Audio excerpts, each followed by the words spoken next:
শাইখুল হাদিস বাংলাদেশ খেলাফত মজলিসের মুহতারাম আমির আজকে মহেশখালীর জাতির উত্তর দিবেন হযরত মাওলানা শাইখুল হাদিস আল্লামা মামুনুল হক।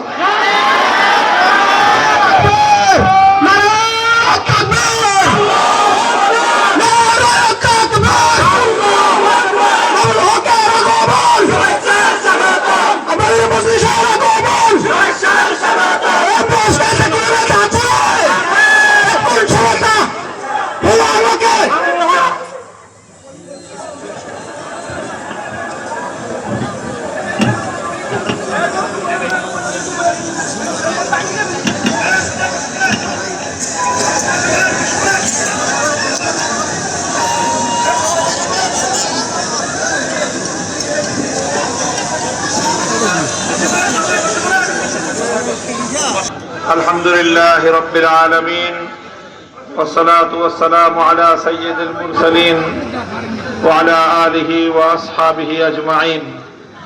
أعوذ بالله من الشيطان الرجيم. بسم الله الرحمن الرحيم. ولا تركنوا إلى الذين ظلموا فتمسكم النار. صدق الله العظيم. বাংলাদেশ খেলাফত মজলিস মহেশখালী উপজেলা শাখার উদ্যোগে আয়োজিত আজকের এই গণসমাবেশে উপস্থিত সংগ্রামী সভাপতি, উপস্থিত মহেশখালীর মাটি ও মানুষের জননন্দিত নেতা, বাংলাদেশের অন্যতম বিজ্ঞ আলেমে দ্বীন, মহেশখালী কুতুবদিয়া থেকে বাংলাদেশ খেলাফত মজলিসের মনোনীত রিকশা মার্কার প্রার্থী মাওলানা ওবায়দুল কাদের নদভী কাসেমী, উপস্থিত বাংলাদেশ খেলাফত মজলিসের কেন্দ্রীয় যুগ্ম মহাসচিব মাওলানা আতাউল্লাহ আমিন সহ কেন্দ্রীয় ও জেলা নেতৃবৃন্দ,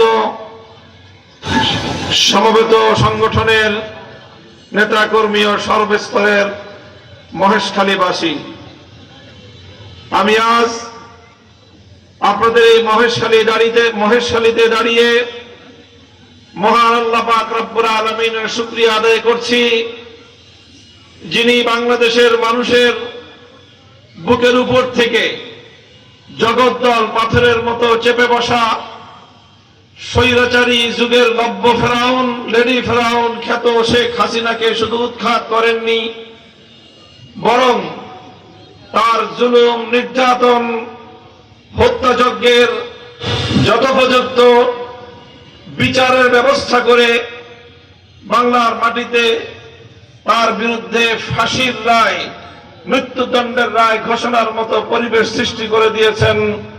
সেই মহান আল্লাহর দরবারে আমি শুকরগুজারি আদায় করছি, আলহামদুলিল্লাহ।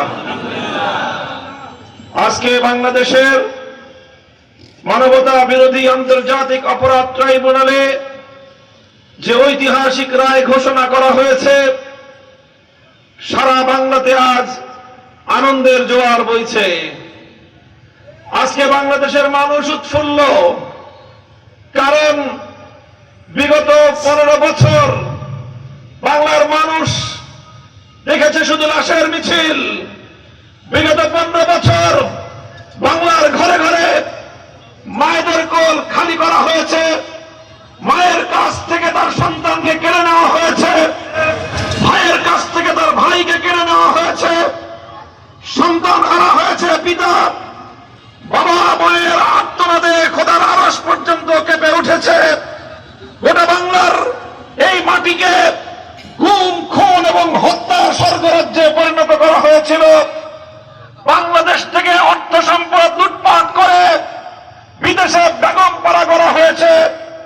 বাংলাদেশকে ভারতের অঙ্গরাজ্যে পরিণত করবার জন্য যা করতে হয় লেডি ফেরাউনের নেতৃত্বে খুনি আওয়ামী চক্র তাই করেছিল।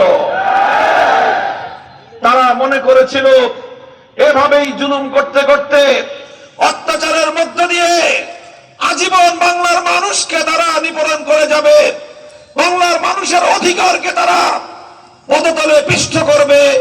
এটা ছিল তাদের দিবা স্বপ্ন। আজ বাংলাদেশের মানুষ প্রমাণ করেছে, অপরাধী শাসক তুমি যত বড় শক্তিশালী হও না কেন, তোমাকে তোমার সকল অপরাধের একদিন শাস্তি পেতেই হবে ইনশাআল্লাহ। আজকের এই দিনটি আগামীর ইতিহাসের জন্য অনন্য মাইল ফলক হয়ে থাকবে, ভবিষ্যতের সকল শাসকদের জন্য একটি দৃষ্টান্ত হয়ে থাকবে। কেউ যেন আর বাংলার মাটিতে নতুন করে ফ্যাসিবাদ তৈরি করবার চেষ্টা না করে।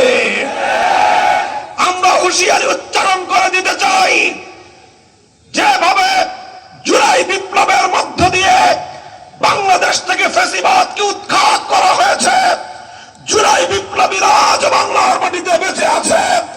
আবারও যদি ফ্যাসিবাদ জন্ম নেওয়ার চেষ্টা করে, আবারও আমরা জীবন দিয়ে প্রতিহত করবো ইনশাআল্লাহ।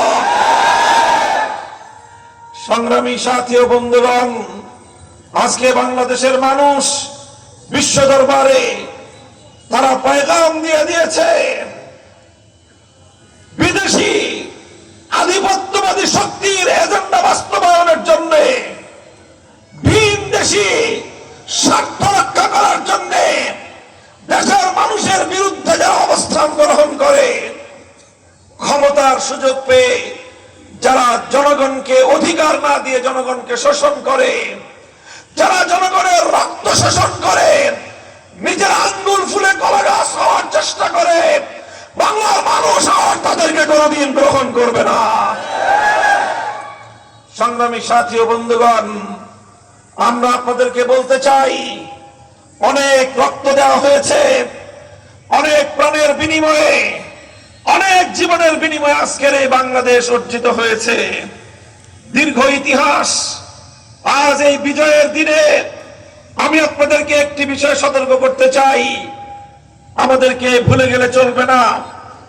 বিজয় অর্জন করা যত কঠিন, বিজয়কে রক্ষা করা তার চেয়েও বেশি কঠিন। আমাদের বারবার অতীতে আমরা অনেকবার বিজয় অর্জন করেছি, কিন্তু প্রতিবার গাদ্দারির কারণে, বিশ্বাসঘাতকতার কারণে এই বাংলাদেশের মানুষ বিজয়ের ফসল ঘরে তুলতে পারে নাই। 1947 সালে ব্রিটিশদেরকে বিতাড়িত করে স্বাধীনতা অর্জন করা হয়েছিল। আল কোরআনের শাসন কায়েম করবার প্রতিশ্রুতি দিয়েছিল পশ্চিম পাকিস্তানের খান পাঠানরা, কিন্তু 47 থেকে 71 পর্যন্ত 24 বছরের ইতিহাস পশ্চিম পাকিস্তানের স্বৈর শাসকদের গাদ্দারি আর বিশ্বাসঘাতকতার ইতিহাস। আমরা স্বাধীনতা অর্জন করেও বাংলাদেশের মানুষ, এই জনপদের মানুষ বৈষম্যহীন সমাজ তারা করতে পারে নাই। তাই অনিবার্য কারণেই 71-এর মুক্তিযুদ্ধ হয়েছে। 71-এর মুক্তিযুদ্ধ ছিল জালিমের বিরুদ্ধে মজলুমের লড়াই, 71-এর মুক্তিযুদ্ধ ছিল বৈষম্যের বিরুদ্ধে লড়াই, 71-এর মুক্তিযুদ্ধ ছিল মানুষের উপর মানুষের প্রভুত্বের অবসান ঘটিয়ে আল্লাহর জমিনে মানুষের সত্যিকার অধিকার প্রতিষ্ঠার লড়াই। দুর্ভাগ্যজনক ভাবে 1971 সালের 16 ডিসেম্বর বাংলার মানুষ মুক্তি লাভ করলো, বাংলাদেশের মানুষ স্বাধীনতা অর্জন করলো। আর এই স্বাধীনতা যুদ্ধে নেতৃত্ব দিয়েছিলেন যিনি, শেখ মুজিবুর রহমান সাহেব। তিনি স্বাধীনতা যুদ্ধের সময় বন্দী ছিলেন পশ্চিম পাকিস্তানে। তিনি বিজয়ের পর মুক্তি লাভ করলেন। মুক্তি পেয়ে তিনি পাকিস্তান থেকে গেলেন লন্ডনে। বাংলাদেশের মানুষ আশায় বুক বেঁধেছিল। তাদের নেতা স্বাধীনতা অর্জন করার পরে নব্য স্বাধীনতা অর্জনকারী শিশু রাষ্ট্র বাংলার মাটিতে সর্বপ্রথম পদার্পণ করবেন। কিন্তু এদেশের মানুষকে হতাশ করে দিয়ে শেখ মুজিবুর রহমান সাহেবের প্লেন ঢাকায় ল্যান্ড করে নাই, তার বিমান ল্যান্ড করেছিল ভারতের নয়াদিল্লিতে। তিনি স্বাধীনতা অর্জনের পর সর্বপ্রথম বাংলার মানুষের কাছে আসেন নাই, তিনি গিয়েছিলেন ভারতের তৎকালীন প্রধানমন্ত্রী শ্রীমতী ইন্দিরা গান্ধীকে নমস্কার করতে। আর এইভাবেই বাংলাদেশের স্বাধীনতার সঙ্গে সর্বপ্রথম বিশ্বাসঘাতকতার ইতিহাস রচিত হয়। তিনি যখন ভারত থেকে আসেন,